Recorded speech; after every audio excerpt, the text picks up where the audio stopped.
कल है ईद और छोटी ईद के ऊपर शीर खुरमा ना हो तो फिर ईद ईद नहीं होती। और अगर शीर खुरमे में सवैयाँ ना हो तो शीर खुरमा नहीं होता। तो मैंने सवैयों की बजाय कॉन्जेक्ट नूडल्स इस्तेमाल करते हुए शीर खुरमा 15 मिनट के अंदर अंदर बनाया। इन सवैयों के लिए करना सिर्फ आपने ये है कि जो पानी आएगा ना कॉन्जेक्ट नूडल्स के साथ वो आपने ड्रेन कर लेना है। बाकी सवैयाँ हम यूज़ करेंगे।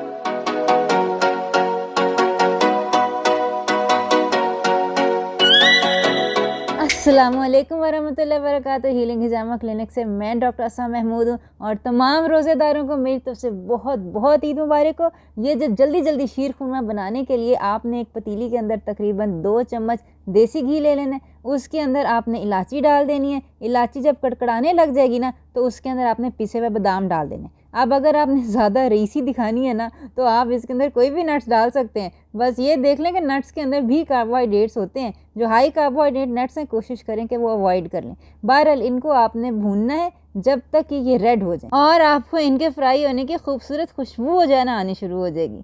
तो अब आपने इसके अंदर डालना है कोकोनट मिल्क। ठीक है, कोकोनट मिल्क ये मैं कैन वाला यूज़ कर रही हूँ। घर में कैसे बना सकते हैं उसकी रेसिपी मैंने बताई हुई है। चैनल को सब्सक्राइब कर लेंगे ना तो ये सारी मज़ेदार लो कबाब रेसिपीज़ आपकी हो जाएंगी जैसी मैं अपलोड करूँगी। इसके अलावा मैंने इसके अंदर 200 ml क्रीम डाली है। ये मैं डेयरी क्रीम डाल रही हूँ। अगर आप इसको टोटली डेयरी फ्री रखना चाहते हैं ना तो आप इसके अंदर कोकोनट क्रीम भी डाल सकते हैं। आपका शीर खुरमा आपकी मर्जी। बहरहाल ये दूध और क्रीम और बादाम जो है आपने अच्छी तरह पकाने हैं ता वक्तिया कि ये गाढ़े हो जाएं। ठीक है, जब गाढ़ा हो जाएगा ना तब अपना स्वीटर ऐड कर दें। तकरीबन 10 मिनट बाद जब ये गाढ़ा हो जाएगा ना शीर खुरमा तो आपने इसके अंदर स्वीटनर डालना है। मैं नो कैल डाल रही हूँ। आप हस्बे जायका अपना स्वीटनर डाल सकते हैं। स्वीटनर कौन सा अच्छा होता है इसके ऊपर भी मैं बड़ी बड़ी वीडियोस बना चुकी हूँ, वो आपने ज़रूर देखनी है। बस जी आज ज़्यादा बातें करने का टाइम नहीं है, जल्दी जल्दी हमने शीर खुरमा बनाना है। थोड़ा सा मैंने इसके अंदर रूह केवड़ा डाला है और ये देख लें 15 मिनट गुजरे हैं और 15 मिनट में ये इतनी गाढ़ी हो गई है। अब मैंने चूल्हा बंद करके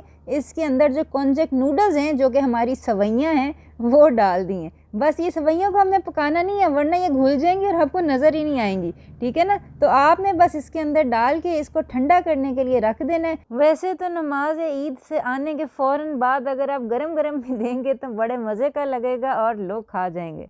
लेकिन बड़ी अच्छी बात होगी कि इसका आप अच्छी सी प्लेट के अंदर निकालें और ख़ूबसूरत सा डेकोरेट करके पेश करें। अपने प्यारों को ईद के ऊपर आप जितना ज़्यादा खूबसूरत डेकोरेट करके शीर खुरमा देंगे ना उतना ही वो खुश होंगे। मेरी तरफ से आप सबको बहुत बहुत ईद मुबारक हो। अपना बहुत ख्याल रखिएगा, ईद एंजॉय कीजिएगा। आइंदा मुलाकात होती है। अस्सलाम वालेकुम वरहमतुल्लाहि वबरकातुहू।